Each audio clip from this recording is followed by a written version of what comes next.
Hello everyone, this is part 15 of What If Naruto Left Konoha and Obtains Jiongu, and I hope you guys enjoy this video and to like, to subscribe, and check out the playlist, to see more comment down below.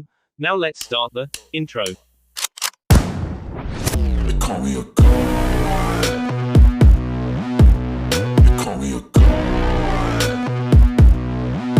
They call me a god. So, what have you figured out? Haro fixed Naruto with a curious look. He remained standing as the blonde took a seat on the floor of the tower he had led him to, the same tower he'd been using as his base of operations for the past several months. Not that I'm ungrateful to see you or anything, he began, but why are you here? Naruto put his elbow on his knee and placed his chin in the palm of his right hand. I'm your backup.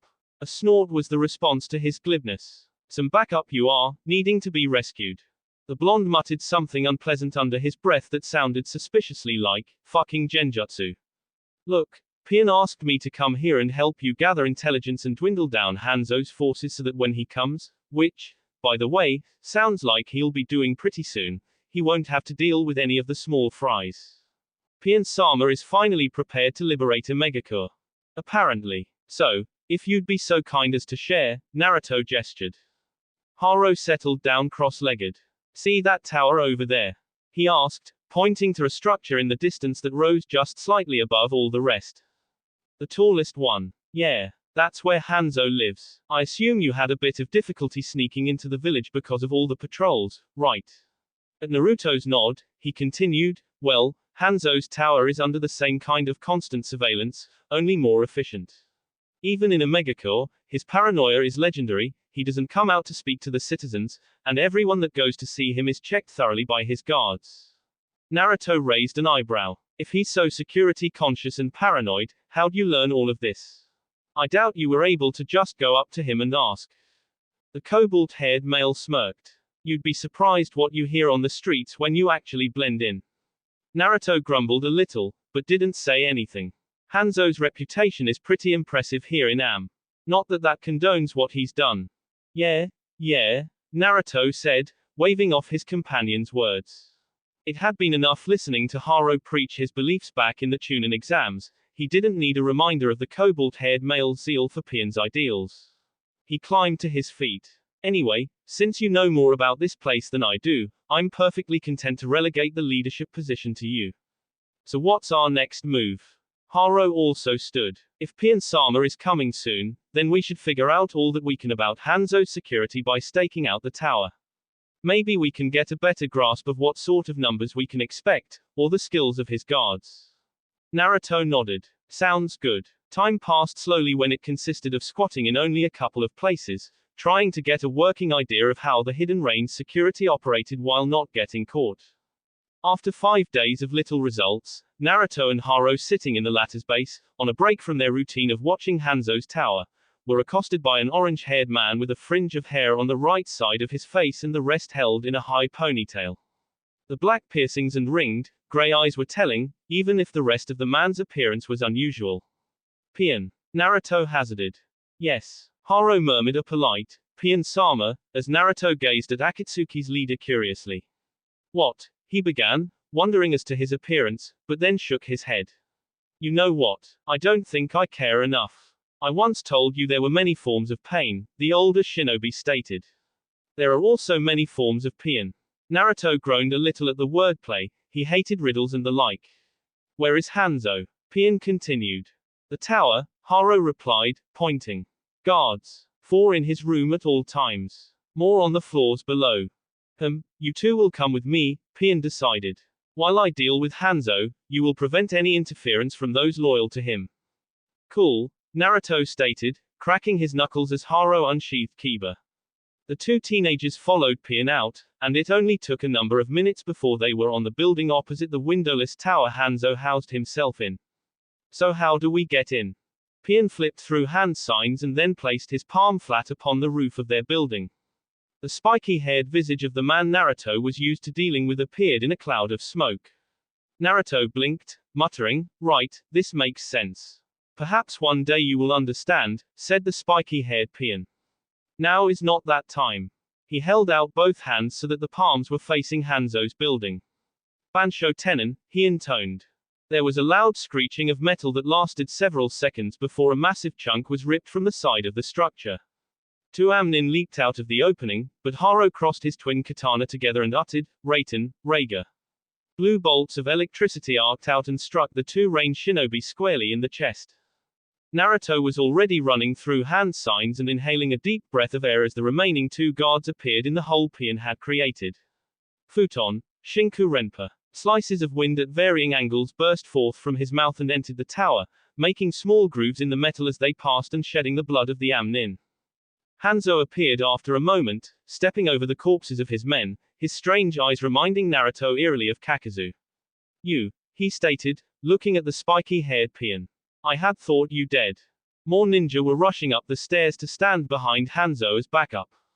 Pian remained unfazed. You thought wrong, he returned, and now your time has come. Some unspoken understanding passed through the leaders of the two hidden rain factions. At the same moment, an instant before they jumped to take their battle deeper into Omegakure, both men ordered, kill them. Naruto and Haro were suddenly left facing a small force of Hanzo's personal army. Lightning crackled in the sky as Haro manipulated one of the weapons of the legendary 7 shinobi swordsmen. Wind swirled in a deadly storm with Naruto at the eye. The two boys exchanged wry grins, and then let loose their attacks. Reito Jutsu, Rakurai, Futon, Furyuden no Jutsu. Blood painted the walls of Hanzo's private tower. LLL. Kakazu resisted the urge to growl as Tobi's body phased through yet another attack, Hidden falling through the masked man and getting sliced by the wind from a futon, Atsugai. The thread user would have never guessed upon his inception that, given his personality, Tobi was such an accomplished shinobi, though he supposed that the man had to have some skill to warrant becoming a member of Akatsuki, but the evidence spoke for itself. His mastery of space-time ninjutsu, techniques Kakazu had written off as all but rumors, barring the summoning technique, was beyond impressive, not to mention aggravating. Conan's brief rundown of the man's abilities had only slightly prepared him for what the reality entailed. He had, rather unfortunately, lost his fire heart to the other shinobi almost immediately after the battle had begun, the thread creature having been sucked into some alternate dimension while the 5S class missing nin had tried to work around each other. That, however, had been the only heart he'd lost thus far after choosing to recall all but the wind heart, which was zipping around out of Tobi's reach, too fast for him to catch. The fight had eventually settled into a sort of cat and mouse game between the 5 Akatsuki members and Tobi. An outsider could tell that the quintet was unused to working with each other, though Hiden's and Kakazu's teamwork was as seamless as usual, as was Itachi's and Kisam's, limited though it had been thus far. The problem, Kakazu thought, was that while they were all strong in their own right, Tobi wasn't a shinobi who fought with strength, and there wasn't much crossover in abilities in the quintet. S-class Nukanen were, by nature, arrogant and resistant to working together. Still, they had managed to work out a strategy that, while having no success thus far, gave them the best shot of coming out victorious. Hiden, with his preferred method of fighting, was serving as a sort of distraction in a very frontal assault, attempting to lure Tobi into an attack. If his scythe ever connected, the battle would essentially be over, but given Tobi's phasing abilities, that outcome was a fool's dream at best. The silver-haired man was covered by Kakazu, and his thread creature, who either lashed out with Jiongu's tendrils or expelled bursts of water, wind, or lightning whenever Tobi tried to absorb Hiden into what Conan had only been able to describe vaguely as an alternate dimension. In any other situation, the old thread user might have been overjoyed at finding a method to rid himself of Hiden, but given the circumstances, he knew it was better to keep defending his partner, hoping to hit Tobi in the moment the masked man was tangible. Conan was hovering in the air with the aid of large paper wings, sharp eyes keeping watch over the battlefield. In contrast to Hiden's pure offense and Kakazu's mixed defense, the blue-haired woman was serving as backup to anyone Tobi tried to sneak up on, sniping at the masked man with paper weapons. Kakazu found himself grudgingly grateful for her presence, as she'd already protected him and Itachi once each, and Kisame twice. It was difficult to see in the dim light of the cavern beneath Otogakure, where the sealing rituals were normally performed, though the spacious environment and reinforced rock meant that the thread user could let loose with whatever attacks he wanted and not have to worry about bringing down the place. Kisame, the other offensive fighter, had also taken advantage of the large area by using massive suit-and attacks like the exploding water colliding wave and the great waterfall technique to change the terrain to his advantage, At least a foot of liquid covered the entire floor of the cavern. Itachi had so far done very little but observe quietly from a corner, though he had stepped in when he deemed it necessary. The nonagenarian wondered if the Uchiha was waiting for an opening, or if, despite his renowned skill, he just didn't have the massive chakra capacities that he and Kisame boasted. Genjutsu wasn't a particularly chakra-intensive branch of ninja techniques, and Itachi's focus on that art could be explained by a lower-than-average stamina. Threads speared outwards from his back, preventing Toby from grabbing him by forcing him to phase through the attack. As the masked man fell through his torso, Kakazu returned his mind to the battlefield, deciding that trying to analyze his fellow Nukenin wasn't a good idea when fighting for his life. Not to mention the lives of his pupils. Sharks rose out of the water as Toby landed. They passed through him harmlessly, through both Toby and Kakazu turned their attention to Kisame, who was kneeling, holding one palm to the liquid covering the floor. The masked shinobi ran towards the blue-skinned man, and the former Taki Nin used his control of water to erect several walls of the hardened substance in Toby's path. While he merely passed through them, Kisame brought Samehada to bear. Kisame sidestepped Toby's grab, bringing the bandaged sword through his torso as he did so. Predictably, the masked shinobi allowed the weapon to phase through him. In the silence as Samehada finished sliding through its target, there was the smallest of ripping sounds. A murder of crows descended upon Toby before he could recover, giving Kisame a chance to move back towards his partner. Kisame, Itachi intoned. Hey, got it, Itachi, replied the taller man. Kakazu pushed down a brief flash of envy at their camaraderie. Why couldn't he have gotten a partner that spoke as little as Itachi and could still manage to convey everything that needed to be said? Better yet, why did he have to have a partner at all? Speaking of which. Oi, where'd that little shit go? Kakazu glanced back over in the direction of Itachi and Kisame. Sure enough, Toby had disappeared, probably by turning intangible and melding through the floor again. He wondered if the masked shinobi had decided to flee the battle, but decided that if he hadn't done so yet, then he probably wouldn't at all. Toby was oddly confident in his abilities, though given what they were, he probably had a right to be. Even multiple hearts wouldn't save Kakazu from being sucked into some sort of alternate dimension if Toby managed to lay a lucky hand on him. Your attacks are remarkably well coordinated, echoed a deep voice from nowhere. Kakazu realized that the speaker was probably Toby, though the tone was completely at odds with the playful, idiotic disposition the man had displayed throughout his tenure in Akatsuki. It was no wonder Pian wanted to get rid of him, if everything so far had merely been a clever facade. I admit that this betrayal is quite a surprise. I imagine that Pian put you all up to this task. Kakazu shot a look Hidden's way, fully expecting the silver-haired man to reply to that. Surprisingly, the Jashinist didn't respond, instead glancing around warily while holding his side in a defensive position. Hidden must be taking this task seriously, to not even be uttering the drivel he usually does. That was good, idle hands were more likely to be useless and die. His wind heart was zipping around above his partner's head, ready to defend him, and Conan was tensed in midair with several paper projectiles formed around her. If any of you are willing to renounce your allegiance, I would be willing to offer you a niche in my new world, Toby's voice resounded. There was silence for a long moment, broken by the man's rhetorical, no takers. Very well, I suppose it is time to do away with all of you. Toby appeared from the ground before Kakazu, reaching out a hand and grabbing the taller ninja by the throat. Instead of retaliating, Kakazu allowed himself to feel the tug of being pulled into another dimension. When it appeared as if his entire torso was going to disappear, his form lost cohesion and turned into water. Kisame took the time his fellow Nukenin had granted him and held out his hands, the heels of his palms held close together, fingers bared like claws. Suten, Daikoden no Jutsu. A monstrous shark made entirely of water was thrust from his hands, its maw open to close over Toby. The masked man activated his phasing ability to allow him to pass through the liquid creature, but part of the way through, it became apparent that he was being carried along by the fish's momentum. Simultaneously, orange-red chakra flared to life around Itachi, encasing him in the form of an ethereal warrior. A blazing yellow sword appeared in one of its right hands, and as Kisame's shark splashed down, the weapon lanced out and pierced Toby's midsection. You possess the sword of Totsuka. He gasped. How? Your space-time ninjutsu uses chakra to make your body immaterial, Itachi intoned. This became apparent when Samehada passed through you, but absorbed enough chakra to make a rip in your cloak at the end. Kisame drained your chakra with his ninjutsu, allowing me to stab your now tangible body with the Totsuka blade. Now you will live in an eternal genjutsu, and your machinations will no longer affect the world. Toby couldn't say anything else as he was drawn into the gourd in the warrior's second right hand.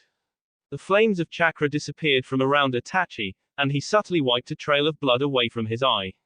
He will be of no concern any longer, he informed the others, watching Kakazu rise from the water covering the floor. I will inform Pian that our mission has been accomplished, Conan stated, withdrawing her wings and moving towards the exit. Hidden made a noise of disappointment, kicking at the water around his feet. Not even a fucking body to sacrifice to Jashin-sama. Kakazu rolled his eyes as his wind heart returned to him. He picked up his cloak, which he had tossed aside at the beginning of the battle, and wrung the water from it, throwing it over his shoulder. Come, Hidden, he beckoned, following Conan out. I feel rather charitable. Perhaps you can find enough sacrifices to appease your god at the Konoha outpost we will visit. I need a new fire heart, anyway. Ha, I knew you'd come around eventually, Kakazu, you old bastard. The thread user waited for Hidden to go ahead of him before addressing Itachi and Kisame. Your help in this matter was greatly appreciated.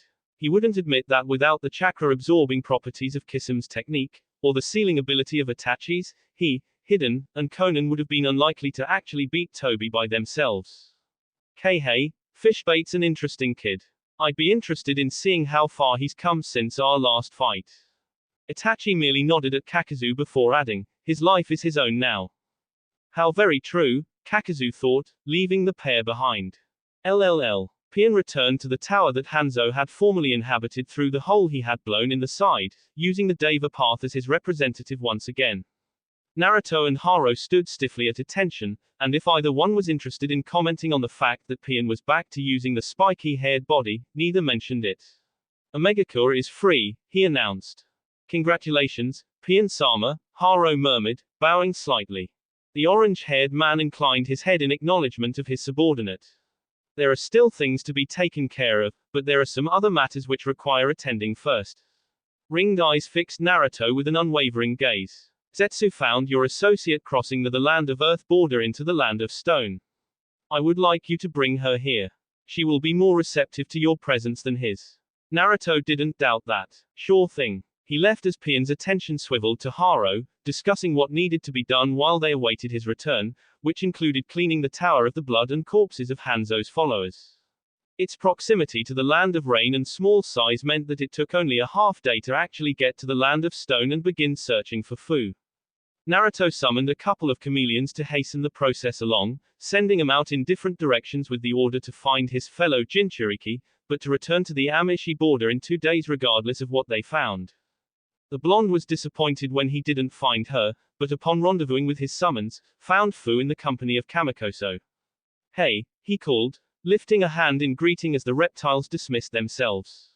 A smile lit upon his features of its own accord. Fu returned the gesture with a tentative curve of her own lips. Hey. There was a moment of silence as the two just stared at each other, the memory of the last time they were together surfacing in their minds. You wanted to see me. Naruto blinked, the spell broken. Oh, yeah, Pian wants to see us. We've got to get back to Omegakure. Isn't that bad? The blonde paused for a moment before a snort of laughter escaped him. Oh, right, you didn't hear. He's not gonna take the Biju, he found a way to achieve his plans without killing us. Fu remained skeptical. How do you know he's telling the truth? I don't, Naruto shrugged, but the only reason I found you is because Zetsu found you first, so I think if he wanted to capture us, he could have done it already.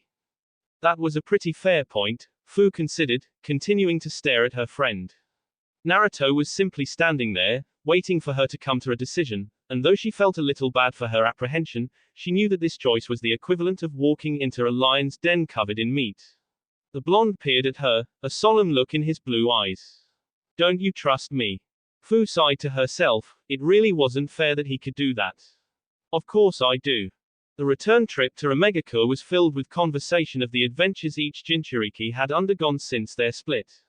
Neither wanted to dwell on the idea that Pian would betray them, or what was potentially between them when the future wasn't yet set in stone. Pian and Haro were waiting for them when Naruto led Fu to the tower that Hanzo had kept himself isolated in. The massive hole was still there, and Naruto couldn't resist commenting, "You clearly haven't redecorated yet." Neither of the gray-eyed males offered a response, though the blonde thought that he saw Haro roll his eyes. Pian turned around and walked towards the back of the room, where the steel walls of the tower were untouched. "There have been higher priorities," he mentioned. "Come." The two Jinchuriki exchanged glances before moving forward and coming to a stop just behind Akatsuki's leader. "If you would like to complete your quest for vengeance against Konohagakure, I require your assistance." "With what?" Pian glanced at Naruto. "The jutsu I have crafted utilizes the chakra of the Biju to create mass destruction. Unfortunately, while controllable with only some of them, it becomes more potent in direct proportion to the amount of Biju being used to power it. Therefore, I would ask you to sacrifice some of the chakra of your Biju to help facilitate Konohagakure's destruction. I also believe it would be more satisfying for you to personally contribute to the annihilation of the village which has caused you so much grief," he added, catching Naruto's gaze. "And how would you do this?" The orange-haired man reached into the opposite sleeve of his cloak and withdrew a foot-long black rod with a metallic sheen. "These are capable of siphoning the chakra of your Biju and transmitting it into the ceiling statue. It is a way to feed the statue the required chakra without a complete extraction." The two Jinchuriki exchanged glances again. "Okay." Naruto assented, "We'll do it." Pian nodded and motioned for them to position themselves with their backs to the wall. Haro, curious, came forward to stand beside his leader. "I will warn you that you will feel an excruciating pain unlike any you have felt before," Pian intoned. "I think we can handle you putting those in our bodies, right?" Naruto asked Fu. The older girl merely nodded. Pian stared at him for a moment, the tip of the first black rod poised over the boy's abdomen, where the seal holding the Kyubi at bay was located. "That was not what I was referring to." He slid the rod into Naruto's skin with ease, like a hot knife through butter, and to the blonde's credit, he only winced slightly at the sensation. More rods were carefully inserted into his upper and lower arms, as well as his thighs and calves. The same process was repeated with Fu.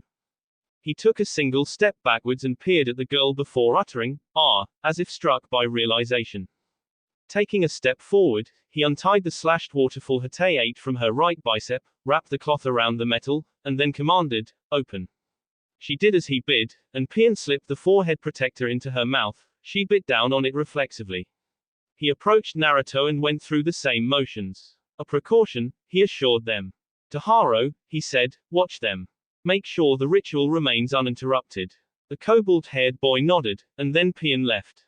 Minutes passed, forcing Naruto to wonder when Pian would begin activating whatever technique it was that he had come up with and why he had to leave to do so. Fu's muffled screaming cut off his train of thought. His own body began to heat up, as if fire filled his veins instead of blood.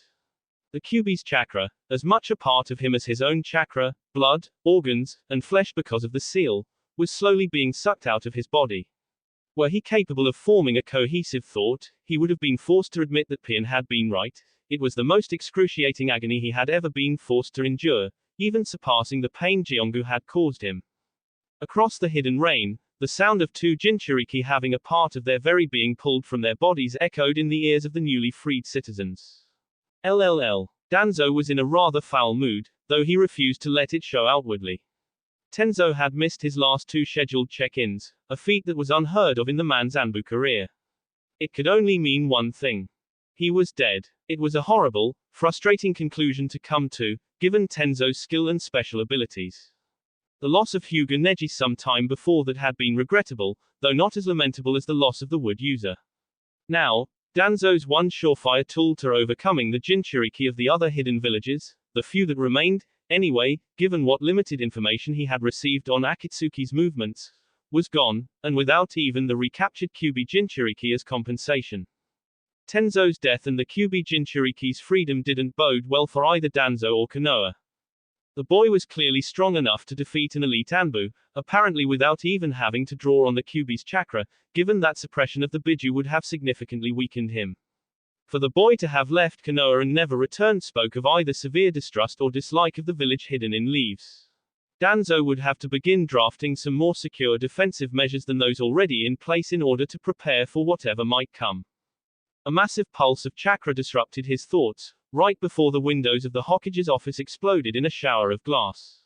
Danzo managed to replace himself with a chair on the opposite side of his desk, using the wooden construct as a shield to protect himself from the shards. One of his root agents leapt down from the ceiling and knelt beside him. Danzo-sama, are you injured? No, but I want to know what that was. He stood up and looked outside the broken windows, and the sight before him caused his one visible eye to widen considerably. An enormous bipedal, wooden-looking statue was rampaging through Konoha, though that appeared to be the least of the village's problems. Biju Danzo didn't know exactly how many, though he could see at least 5 different creatures, were wreaking havoc upon the hidden leaf, chains of golden chakra linked around their necks and leading to the strange statue. As he watched, a head of red fur spewed lava over the Konoha hospital while a bluish-white head expelled a wave of greenish-tinged liquid at the academy building. It was dissolved within seconds. Danzo jumped from the Hokage tower just as a burst of wind struck it, vaporizing the upper levels instantly. The aged man looked up to find a gigantic blue and green beetle with 6 wings and a whip-like 7th tail hovering overhead. Unlike the other Biju he could see, this one seemed to be composed more of chakra than an actual, physical form, though he had little time to ponder on the difference before he was forced to move. Konoha was a loss, he realized. Given his lifelong goal to unite all the shinobi in the world under Konoha's control, the thought was a rather depressing one. With Tenzo, it might have been possible to restrain a handful of the Biju and maybe contain them, but without him, the likelihood of Konoha's forces being able to scrape together and fight off what appeared to be the entire armada of tailed beasts was practically zero. The Kyuubi's attack a little over 17 years ago had only been halted because of the Yondaime Hokage, and while Danzo was a more than capable Fuinjutsu specialist, crafting so many seals within such a short time span while evading the Biju and expecting to survive beyond the first one was impossible. His best option was to retreat and regroup his forces after Akatsuki, and he could safely assume that this was Akatsuki's doing, finished its business. He began to undo the bolts on the braces of his suppressor seals, knowing that he would need to use Izanagi to even retain some hope of escaping. The process was cut short by an orange-red pour of pure chakra, and Danzo looked up to find the visage of the Kyuubi staring down at him. Chakra arms rose from the ground and caught the elderly man, and Danzo was forced to sacrifice Shisui's eye to escape and run away. The chakra form of the Kyuubi pursued, and after a brief chase that prevented him from undoing the braces on his arm, Shimura Danzo, Godime Hokage of Konohagakure, was no more. Clouded over in death, his visible eye was blind to the sight of the remaining 8 Biju crafting black spheres of pure chakra and launching them at the village he had tried so hard to protect, razing it to the ground. LLL. Pian returned to the inner sanctum of a Megacore's tallest tower to find Haro watching over the forms of Naruto and Fu. The cobalt-haired boy bowed respectfully to his leader, though his face held a healthy amount of concern for his companions. Pian-sama. Yes, I know. Ringed, gray eyes observed the 2 Jinchuriki passively. Both were pale and sweating profusely, inhaling air through their noses in short, ragged bursts. Heads of blonde and mint green were hung in exhaustion, and as he watched, the 4 head protectors that had been placed in their mouths fell to the floor. Saliva dripped slowly from the mouths of Kakazu's 2 pupils. Your resilience is most impressive. Ha, yeah, rasped Naruto without ever looking up. He chuckled weakly, but his amusement quickly broke off into a long series of hacking coughs. Beside him, Fu only groaned. Your sacrifice was most appreciated, Pian informed them. He asked Haro to fetch some food and water before approaching the wall the 2 Jinchuriki were pinned to. Black rods were pulled out of flesh and dropped to the floor with a clatter. Both teenagers followed when all the rods had been removed, landing gracelessly on hands and knees. Fu allowed her entire body to slide into a boneless heap, laying belly down on the cool metal. Naruto tried to lift himself up, but moaned at the effort and instead flopped onto his back, eyes closed. Haro returned with a bowl of water, some ration bars, and a second bowl of fruit, all of which were set before the 2 Jinchuriki. Because of your cooperation, I have finally achieved a goal 3 decades in the making. Konoha. Naruto panted, twitching his fingers in search of food. Haro unwrapped a ration bar and put it in his hand. Reduced to rubble. Naruto allowed a tired smile to grace his features. His original goal had been to enact his own form of revenge against Konoha by killing its shinobi and then, well, he honestly hadn't planned that far. Konoha had a rather large population, and one man diminishing its forces a couple of people at a time would take a long while to actually hurt the hidden village. But this solution, well, though he hadn't directly destroyed the hidden leaf, he had still played a large and intricate part in its downfall. That didn't even include all of the Konoha nin he'd killed over the years as part of his initial plan. He suddenly felt satisfied. Lighter. For years, he had resented the citizens of the Leaf for how unfairly he'd been treated in his youth, and now that his vengeance was complete, the burden he had placed on himself to actually do something was lifted. Though, he acknowledged with a wince, there was something to be said for how painful the mechanism to do so had been. Pian's voice caught his attention. We are not yet done. We're not, Fu mumbled. She sounded like she wanted to do nothing more than take a very long nap. No, reasserted the orange-haired man, the destruction of Konoha was only the first phase of my plan. Naruto opened tired blue eyes and gazed at Pian's upside-down form. Akatsuki's leader was staring down at the pair of Jinchuriki placidly. The second phase involves making sure that the world embraces peace.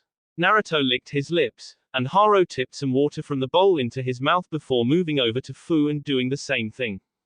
The blonde wondered absently whether his cobalt-haired companion resented being asked to act as a nursemaid. Then again, in his own silent way, Haro seemed inordinately pleased about the recent turn of events. Perhaps he was too happy that his leader had finally managed to free their home nation from the rule of a paranoid tyrant to really question any new tasks, temporarily, assigned to him. Naruto gave his head a slow shake to return to the matter at hand. And how do we do that? His tongue still felt thick from screaming, but the water had given his parched throat enough relief to eke out more than one word at a time. We give the remaining cages a reason to fear us. I would like for you two to accompany me. The QB Jinchuriki blinked. We're not exactly in any condition to travel. Agreed, Fu added. Haro tipped some more water into her mouth, and she murmured, thanks. You will recover soon enough, Pian assured them, and your presence will make a greater and better received impact than if I brought other members of Akatsuki with me. Naruto rolled over and then, fighting against every instinct that urged him to remain in his current position, slowly maneuvered himself into a seated position. He grabbed an apple from the bowl Haro had brought, took a massive bite, and began to chew. Though it was phrased oddly, Pian was actually asking if he and Fu would be the ones to continue to see his plans through to the end. Blue eyes met gray. Give us a day. LLL. Mifune, samurai and general of the Land of Iron, surveyed the incomplete semicircle of leaders arrayed before him. To his right was the Yondaime Raikage, a dark-skinned, muscled man with white blonde hair, a pointed beard, and a tiny mustache. He was cloaked in the white robes of his position, though they were left open in the front to reveal his prominent abdominals. Large, golden braces decorated his wrists, and by the way his fingers beat a staccato rhythm on the tabletop, as well as the scowl on his features, Mifune could tell that he was impatient for the meeting to begin. The man's two subordinates, a dark-skinned man with white hair and a bored expression, and a pale-skinned platinum blonde, flanked him on either side. The Sandaime Chuchikage, renowned as Ryotenban no Onoki, was to the Raikage's right, his small stature seeming even smaller next to the hulking giant of both his own bodyguard, a chubby man with a yellow scarf around his neck, and the Raikage. He was mostly bald, but retained a top knot of snow-white hair, matched only by his thick eyebrows, a handlebar mustache with pointed ends, and a triangular beard only slightly longer than the Raikage's. His expression was one of irritated grouchiness, a stark contrast to the semi-amused smirk his other bodyguard, a short, dark-haired woman with pupil-less pink eyes, wore. On Mifune's left sat the Godime Mizukage, Terumi Mei.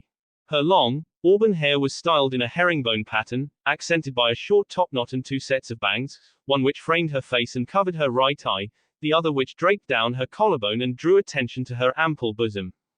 She was clad in a blue dress that hugged her upper body, with fishnet sewn into the hems. From his angle, Mifune could see that there was a long slit in her dress, revealing fishnet-clad legs.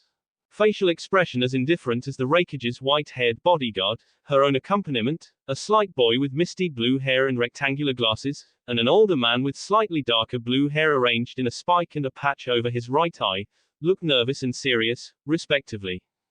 Next to her was the Godime Kazekage, a brown-eyed, bored-looking woman that Mifune only knew by reputation, Pakura of the Scorch Release. Her dark green hair was styled in a bun held together by a single senbon, two orange strands framing her face. She wore a dark, sleeveless top and lavender arm warmers that went almost all the way to her shoulders. Both of her guards, a stern-looking man with cloth covering the left side of his face, and a younger woman with purple facial markings reminiscent of the Inuzuka clan and a cloth heading covering, appeared as bored as their leader. Mifune wondered how much of the collective apathy was a ruse, given the event that had facilitated the meeting. He hadn't been in charge of the last Cage Summit as he hadn't been the leader of the Land of Iron way back when it had taken place, at the end of the Third Shinobi World War. The purpose of the meeting was clear, the empty chair of the Hokage, between the Chuchikage and Kazekage, giving the room a stark separation. Mifune stood to gather the attention of the collective shinobi. I believe it is evident why this gathering has been called, he announced. The recent destruction of Konohagakure, one of the 5 great shinobi nations, is a worrisome event. It's the damned Akatsuki, roared the Raikage, rising to his feet and slamming a fist upon the table. Both of his bodyguards tried not to flinch as the all-too-familiar sound of splintering would reach their ears. If the rest of you had heeded my summons when Kiribi had been captured, this could have been prevented. HMF, snorted Onoki, you're the one who has always preached about countries being able to survive on their own power. If you couldn't keep your Jinchuriki safe, what concern was it of ours? Mei nodded in agreement. You are not the only one who lost your weapons, Raikage Dono, but none of the rest of us felt it necessary to gather all of the cages together. That, spoke a new voice, is because the rest of you have been using our services instead of your Jinchuriki to augment your power. Mifune had to turn around as all the cage's bodyguards took up defensive positions around their leaders. Standing before him was a man possessing multiple facial piercings, with spiky orange hair and ringed, gray eyes, though his most prominent feature was the telltale black cloak with red clouds that symbolized a member of Akatsuki. Flanking him were 2 shinobi no older than teenagers, one a spiky-haired blonde male, the other a shorter female with mint green hair and pupil-less orange eyes. There was a slight gasp from the Iwagakure shinobi, but Mifune paid it no mind. Akatsuki, bellowed he. I'll have your head for what you did to my brother. He blurred forward faster than Mifune could track, fully intent on killing the other shinobi.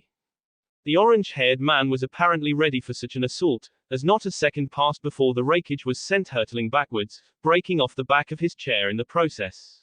I have not come here looking to start a fight, intoned the man, though I would be willing to oblige if you insist. However, I must warn you that, as a god, you mere mortals, cages you may be, do not stand a chance against me. Mifune spied the Raikage's bodyguards helping the dark-skinned man to his feet from the corner of his eye. Returning his full attention to the man before him, he asked, then why are you here?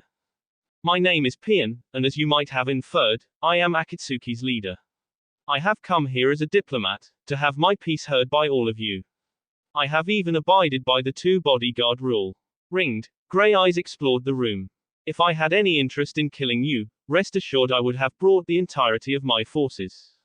Very well, Mifune granted at length, we will hear what you have to say. You can't be serious, the Raikage roared, his mustache bristling. This man is responsible for the destruction of Konohagakure, Pian interjected seamlessly, which was merely a demonstration of my power. Perhaps Kumogakure would like another look. He is here as the rest of you are, Mifune stated, as a neutral party. If he truly desired our demise, I am sure his entrance would not have been so obvious. He could have merely attacked this summit in the same method as he did Konohagakure. Given that he did not, he trailed off, letting the gathered shinobi draw their own conclusions.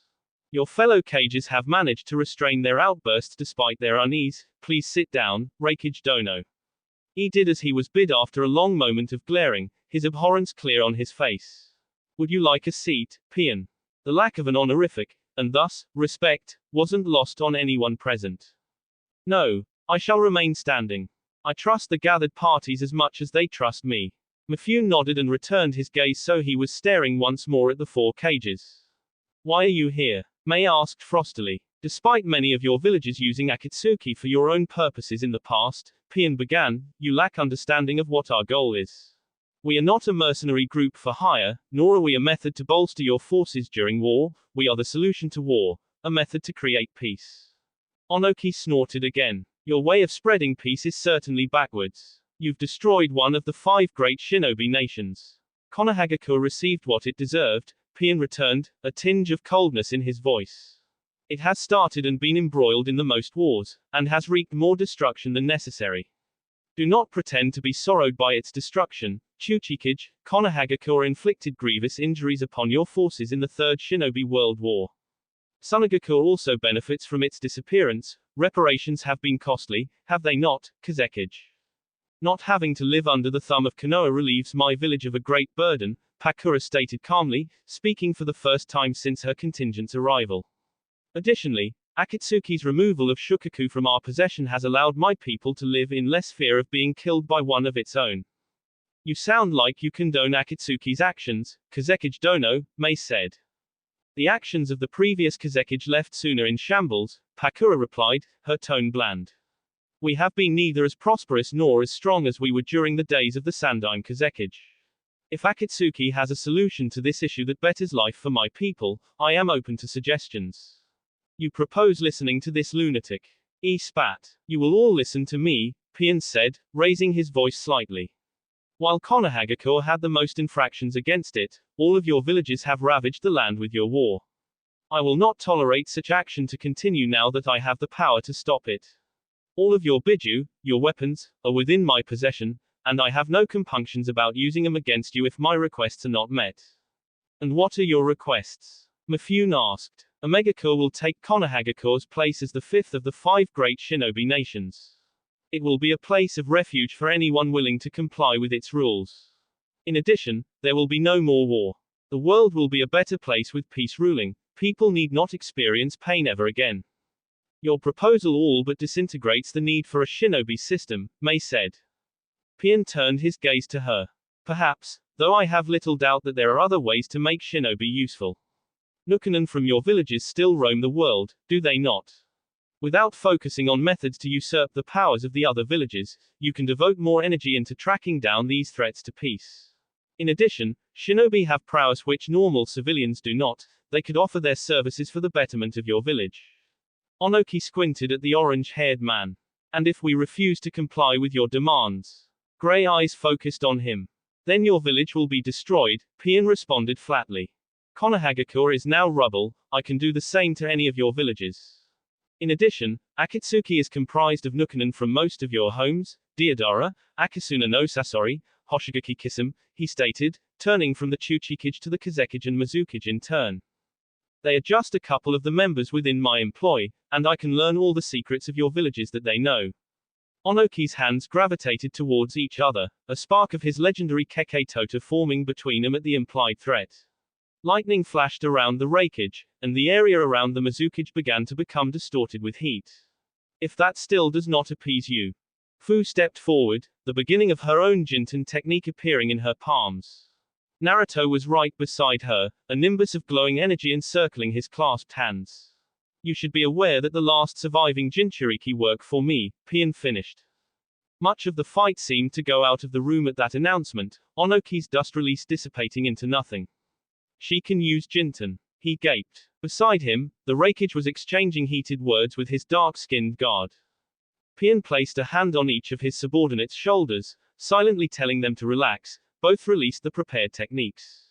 The Nanabi no Kabutamushi is the originator of your vaunted Keke Tota, he stated, and the skills of the QB Jinchuriki are even more impressive. He almost added, you can test them if you'd like, but opted to let the fact that 2 Jinchuriki were allied with him speak for itself. Mei fixed the pair with a hard stare. You would work for this man, knowing what he has done. Yes, Fu responded without hesitation. His goal is a noble one, and he's offered us a place in his new world. I can offer you more. Naruto laughed, though the sound was far darker than it should be coming from someone so young. Yeah, sure, he replied cynically. The Sanbi, formerly sealed within your Yondaime Mizukage, was found in the wild because you had the Jinchuriki killed when it was discovered he had been manipulated by a genjutsu. The Mizukage looked momentarily surprised that he had such knowledge, but quickly schooled her features. Naruto was suddenly grateful he had gleaned some interesting tidbits of information from Pian, who had received his own information from the other members of Akatsuki, about the status of his fellow containers before they had been captured. And the Rokubi Jinchuriki had been declared a Nukanen from your village for who knows how long. The blonde turned steely blue eyes upon Pakura.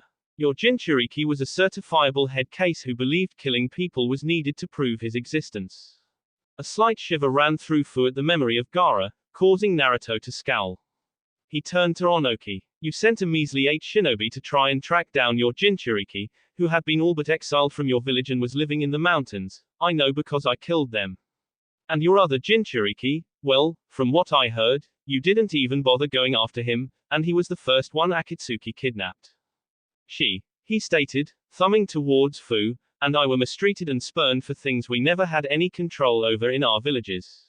Once we were free to do as we wanted, we could finally live our lives the way we wanted, and Pian offered us the opportunity to create a world where such inequality wouldn't exist.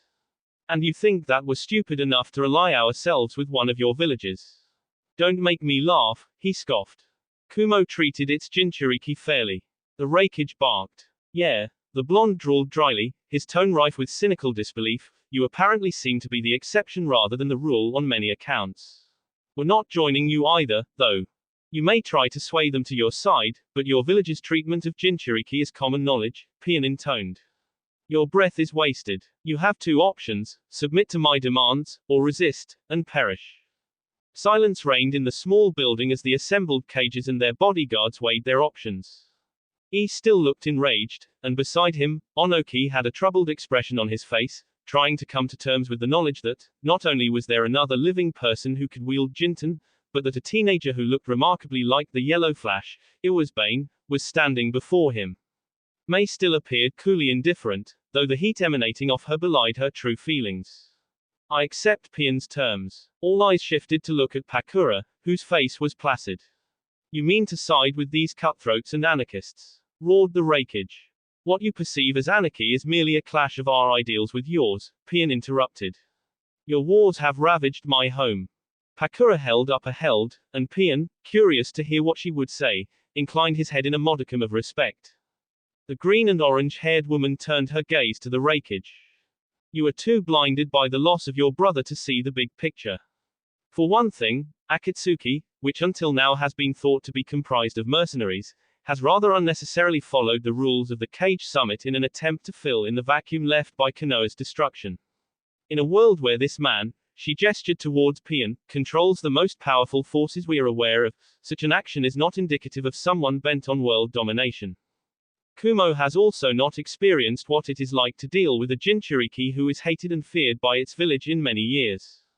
To have swayed 2 Jinchuriki bearing such pasts to his side, Pian must have some measure of charisma that they respect. In his quest to create peace for the world, he has removed the concept of Jinchuriki from the nation's possession, thus creating a more equal balance of power among the remaining countries.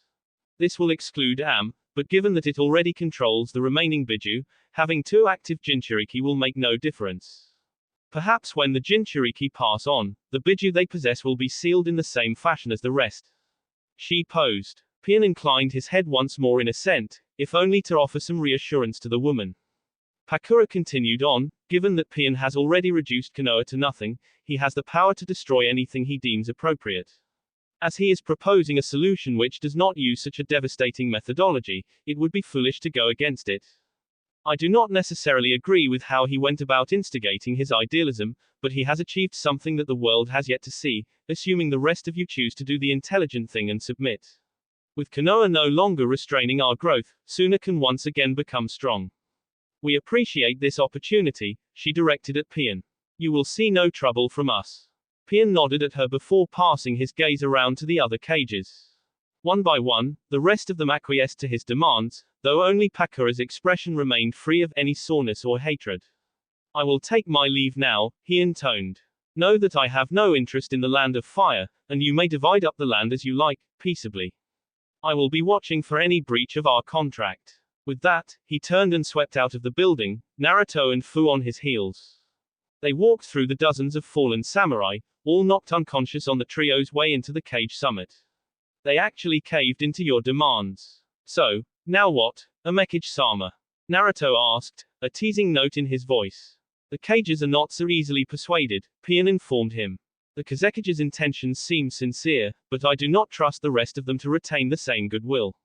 While Omegakure becomes strong, Akatsuki will keep an eye on them from the shadows. And if they step out of line, Fu posed, then they will regret doing so. The trio continued on their way in silence. Naruto couldn't believe the position he was in. Over a decade ago, When Kakazu had stolen him out of the land of fire and began the tedious process of imparting his knowledge unto the blonde, he would have never expected this to be the outcome. Now, with his vengeance against Konoha complete and the world forced to bow to Akatsuki's will, he wasn't sure quite what to do next. He shot a furtive glance at Fu, suddenly quite aware of the fact that they now had their whole lives ahead of them and the unresolved feelings of a kiss they had shared to discuss. I wonder how things'll change. That will be it for this video. If you want more, comment down below, like, subscribe. And see you guys later.